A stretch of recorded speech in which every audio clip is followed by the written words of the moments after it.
Listening test. You will hear a number of different recordings and you will have to answer questions on what you hear. You will have time to read the instructions and questions and you will be given time to check your work. All the recordings will be played once only. The test is in 4 parts. Now turn to part 1. You will hear a conversation between Peter and Jim talking about some details for their shared accommodation. First, you have some time to look at questions 1 to 4.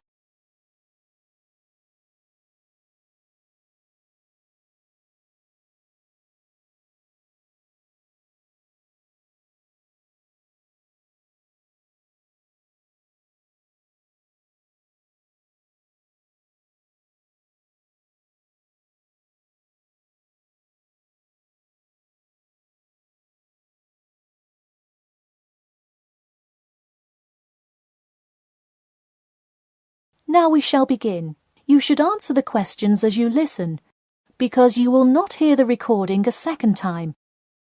Listen carefully and answer questions 1 to 4. Hey Jim, it's Peter. Oh, hey Peter, what's up? I thought I'd call so we could hammer out the details for next year's lease. That's a good idea. Did we ever decide on how to split the total rent? Well, I was thinking, since my room is bigger, I probably should pay a little more. So I could pay £110 and you could pay £80. Does that sound okay? Considering that my old apartment cost me £100 for a smaller room, I'm definitely all right with that. Hey, I was looking at a map of the area and can't seem to find a bus stop near it. Do you know where we would catch the bus? Well, the bus is actually pretty far from us, but we have that garage that we can park our cars in. Wow, that's great. Convenient parking is hard to find, so we're lucky we have that. Okay, so we have a whole lot of things we'll need to buy when we move in. How do you want to split that up? I was wondering, do you still work at the supermarket? Yep, every Tuesday and Saturday. Would you be able to buy things from there if I sent you a shopping list? Sure, I can do that. Great. Then I can take care of whatever else we need that you wouldn't get at a supermarket. If you want, I'll pick you up from work that day and we can go to the apartment together. Oh, that would be great, thanks. No problem. That way we can split the cost of petrol. Works for me. It's so expensive these days, isn't it? It's downright obscene. Before you hear the rest of the conversation, you have some time to look at questions 5 to 10.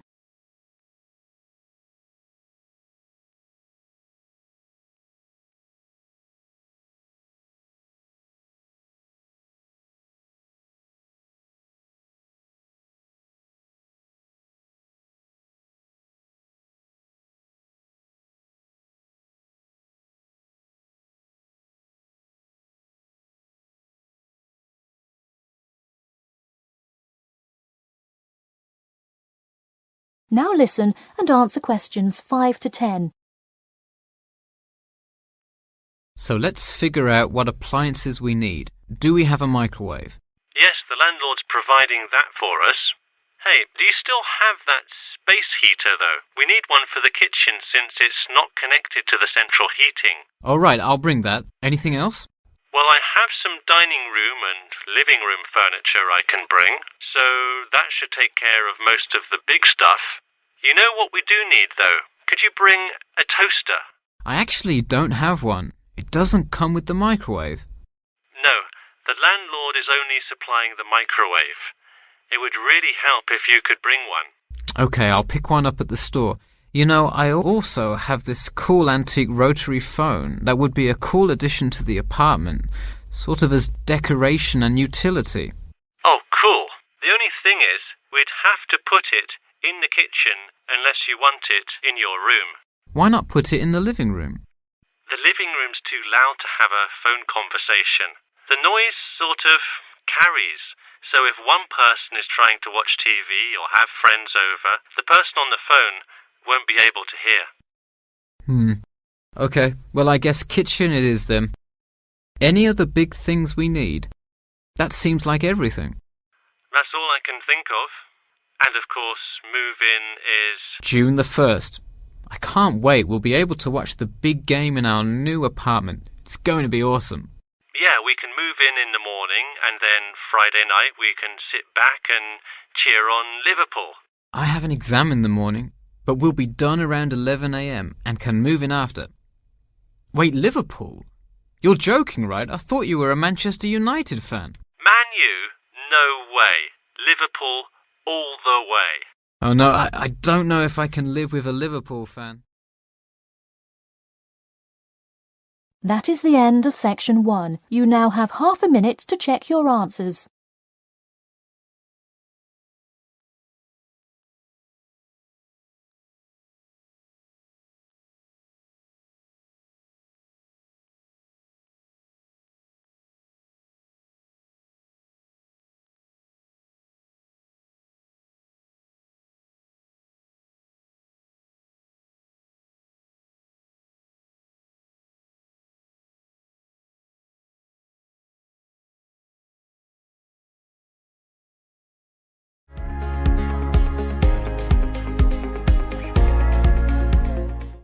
Part 2.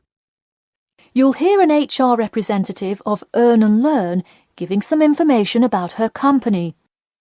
First, you have some time to look at questions 11 to 16.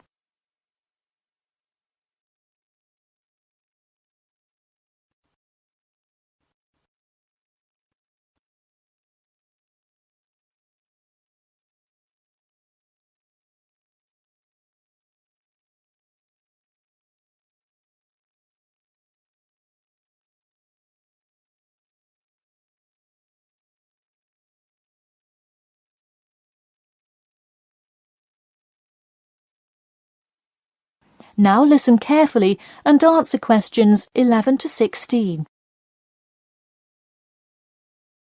Welcome to all of you. Can everybody see and hear me? Good. I'm Sarah Connor, an HR representative of Earn and Learn. I have been asked today to talk to you about our company. So, for those of you who don't know very much about the company, let me start by giving you some basic information about it. Earn and Learn started nearly 20 years ago. It is not a charity but a for-profit company that enables promising entrepreneurs to make money while travelling.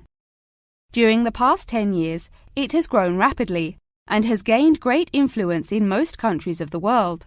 We have a partnership with the school and take a large number of recent graduates from the business school. So, if you are a recent graduate, I'd say you can consider applying to our company. Before your application, you might be curious about what sort of places you could go to. There are 4 main locations, but you also have the freedom to submit a different location, and if they can make the necessary arrangements, you can go.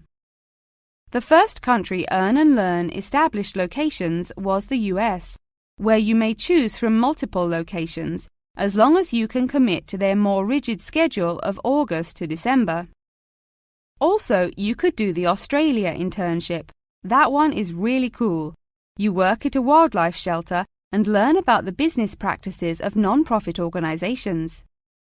You do have to be willing to commit 8 months for that one, though.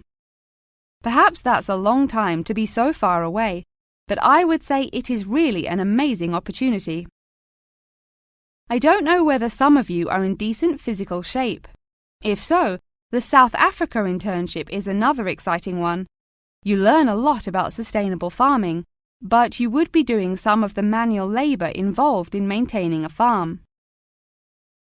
Indeed, it's hard work, but I think you would definitely be able to do it. It may be wise to wait until after their summer is over, so it's not so terribly hot. In addition, there is a most recently established location in India. This one gives you more of a study abroad feel, given that they arrange a host family for you to stay with.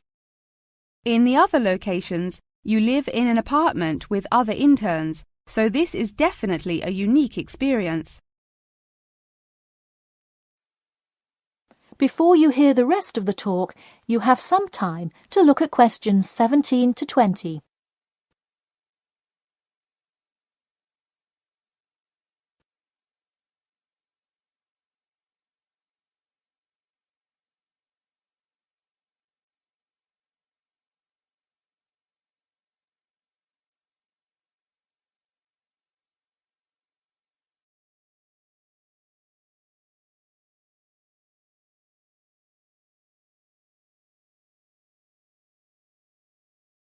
Now listen and answer questions 17 to 20. Regardless of where you go, at the end of the program you get a global travelling certificate, as long as you can explain your experience. You can provide a written log of what you did. I recommend writing journal or blog entries about what you do every day, or a weekly summary of each day. Of course, you don't have to write up a formal report or anything like that, and you need to apply for it once you have returned. Some students may want to know whether this is a paid internship. Actually, you have to pay for the flight there yourself. But you have the opportunity to create your own small business, which could earn you money if it's successful. So basically, you pay for it all up front, but when you're there, you can find ways to make money. That is to say, you pay for 2/3 of the cost up front as a deposit, and then give the final installment 1 month prior to your return. Finally, I have to remind you that you need a health check before you go, to make sure you're not going to spread any communicable diseases. In addition, before you go, you don't have to attend any meetings or workshops. You'll meet everyone you'll be working with once you get there. Okay, well, that's all I've time for today. Thanks for listening, and I'm happy to take any questions if you have them. That is the end of section 2. You now have half a minute to check your answers.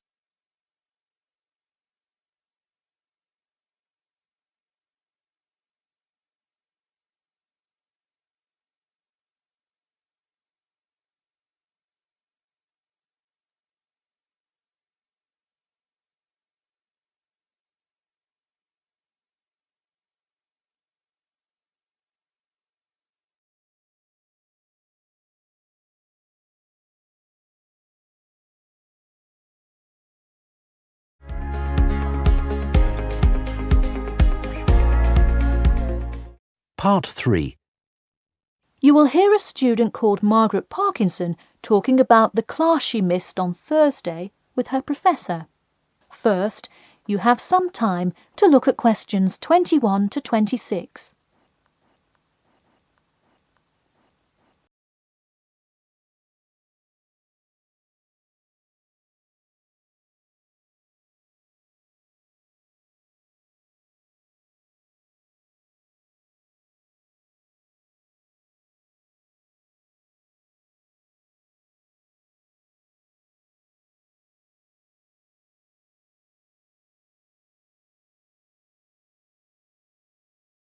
Now, listen carefully and answer questions 21 to 26. Hi, Professor Timmons? Do you have a few minutes? I was hoping to talk about what I missed on Thursday. Hello, come in. Sure, sit down. Could you tell me your name, please? Margaret, sir. Margaret Parkinson. I apologise for missing your class, but I had to go to the hospital. I'm sorry to hear that. Everything is okay now, though, I hope? Yes, thanks. Glad to hear it. So on Thursday, I outlined the research project that will account for 30% of your grade. All students will be divided into groups and will give a well-researched presentation to the class covering a specific topic relevant to student life. Oh, that sounds interesting. Can we choose just any topic that pertains to life as a student, like how to start your own student organisation? Well, though I'm sure that would be an informative presentation, I've already chosen a list of topics which I will assign. As an example, I assigned one group the topic of student loans. They're to research not just the prevalence of students who have loans to pay for their tuition, but information as to how best to manage these loans and possible scholarships that could alleviate some of the financial burden. That one sounds particularly interesting to me. Could I request that topic? I could easily find out a lot about it by stopping by the finance office on my way to class. Unfortunately, that one's already taken by another group. I have, however, assigned you to a group and given you all one of two choices. Oh, I see. What are the choices? The first is discussing smoking. trends in the number of student smokers compared with the general population, popular reasons students take up smoking, and more healthy alternatives to smoking. That one could be interesting. I'm not a smoker myself, but we'll see what my group thinks. If we did choose this topic, we would rather not put our fellow students on the spot to interview them. Where else could we gather information? How about where the cigarettes are sold? Oh, that's a great idea. I could interview the manager of a supermarket and find out the average age of people buying cigarettes, or how much they buy, that sort of thing. Precisely. Okay, I'll keep that in mind. And what was the other topic? The other topic is the practice of natural medicine. It sounds far more specific than the others, but it is more of an exercise of outlining a career path. If your group chooses this, you would cover the specifics of becoming a doctor of natural medicine, how to become licensed to practice natural medicine, what the career outlook is, etc. You could find much of the information you need on this in the careers office. Wow, that would be really helpful, not just in learning about natural medicine, but in how to approach researching any career path. That's the idea. I want groups to really think outside the box to find information on their topics. They should interview multiple sources. Okay, now I think I have the general idea. Before you hear the rest of the talk, you have some time to look at questions 27 to 30.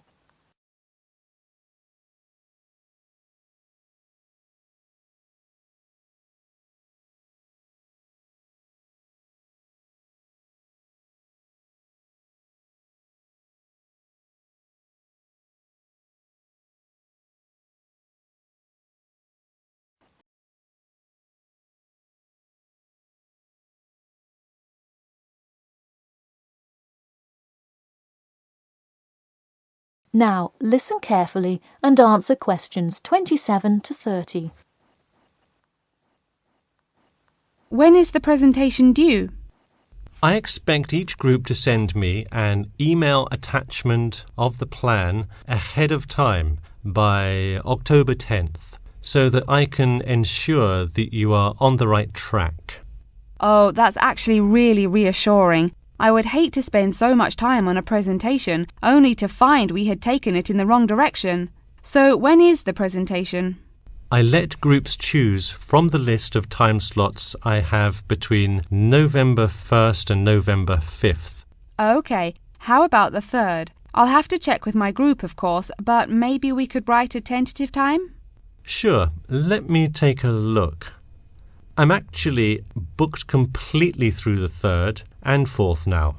How about sometime in the afternoon of the 5th? Great, how about 2 o'clock?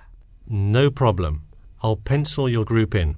Okay, thanks. And to clarify, what exactly is due in the first phase? Before the October deadline, I want your group to have compiled resources and then to provide some initial data analysis to support your claims.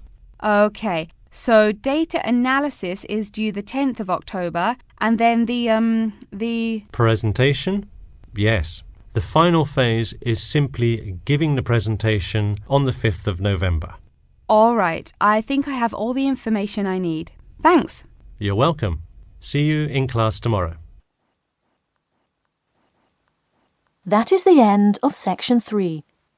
You now have half a minute to check your answers.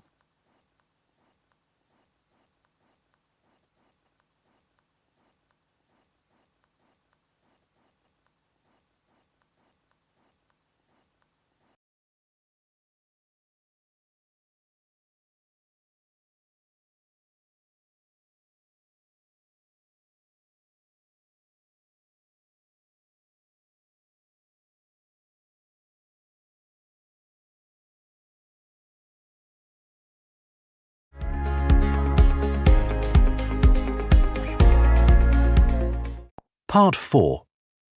You will hear an introduction about an eco-friendly building called the Gherkin. First, you have some time to look at questions 31 to 40.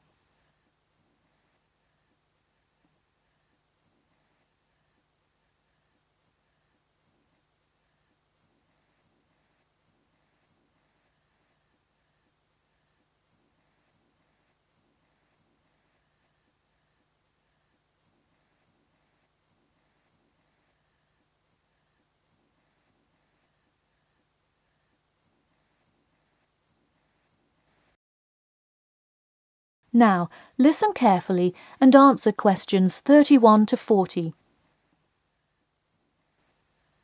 Today, I'd like to tell you about how UK architects are playing their part to address the issue of global warming. You have seen many of these iconic buildings while going about your everyday life, but you may not know how they are affecting your tomorrow. In 2003, construction was completed on the famous Swiss rebuilding, or more informally called the Gherkin, a true masterpiece commissioned by the law offices of Foster & Partners. This is not the first ambitious endeavour of the firm. They are renowned for their various philanthropic environmental efforts. The Gherkin, with its cutting-edge green initiative and sharp design, is gaining recognition as an icon in modern architecture. You can pick it out of the London skyline by its unorthodox cigar shape. While its appearance is the obvious attribute at which to marvel, there is far more to this building than meets the eye. And let's face it, there's a lot about this building that meets the eye. The building helps reduce the city's carbon footprint in a number of ways. Just a quick note, in case you're not familiar with the term carbon footprint, get used to it. It's a buzzword you'll hear relentlessly to talk about reducing emissions. Think of it as the amount of harmful greenhouse gases that are given off into the environment by a single person, organization, or product. So going back to the Gherkin building, perhaps the most obvious as well as the most significant eco-friendly feature is the glass windows, which allow light to pass through the building, both reducing heating costs and brightening up the workspace. The ingenuity behind the various eco-friendly aspects of the Gherkin has seen its fair share of publicity both from serious and silly sources. In a recent April Fool's Day edition, One e-publication printed a story detailing plans to replace 50% of the current exterior with grass, which would not only make large steps in the name of sustainability, but also give the building the green hue that would truly earn it the nickname of the Gherkin. The only drawback is, as you may have guessed, that this story was an April Fool's Day joke and completely made up.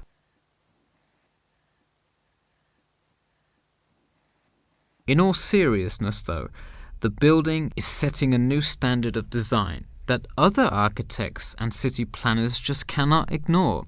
The building's bold and cost-efficient design has won a number of architecture awards, including the Stirling Prize, the London Region Award, and the Empress Skyscraper Award, among others. The design comfortably accommodates a large number of offices, while keeping maintenance and operation costs down, striking a superb balance between nature and the workplace. Nature is well and good, as long as the weather is nice outside. Given London's notoriously bad weather, the architects knew they must devise a quality temperature regulation system, and that they did. A special system designed to reduce the building's reliance on air conditioning was devised that cuts consumption in half compared to standard office buildings. There are atria that link each floor vertically to one another, forming spiraling spaces up the entire building. They serve not just as social common spaces, but also act as the building's lungs, distributing clean air from the opening panels in the facade through the entire building. The building isn't all business though. It has its fair share of fun as well. At the very top, a club room offers a picturesque entertainment spot for company functions, private parties, etc., with a breathtaking panoramic view of the city. The creation of such an innovative structure has many wondering what the future of urban planning and architecture may be. Well, if the other projects currently commissioned by Foster & Partners are any indication, the entire city constructed with similarly eco-friendly buildings is not far in the distance. The Masdar City development aims to create a desert city that produces zero waste and removes as much carbon dioxide from the atmosphere as it puts in. a huge feat in protecting our Earth. The gherkin is a truly impressive feat, yet it is not the only one worth noting. Now to move on to another green initiative, I'll tell you about the Eden Foundation building found in Cornwall. That is the end of section 4. You now have half a minute to check your answers.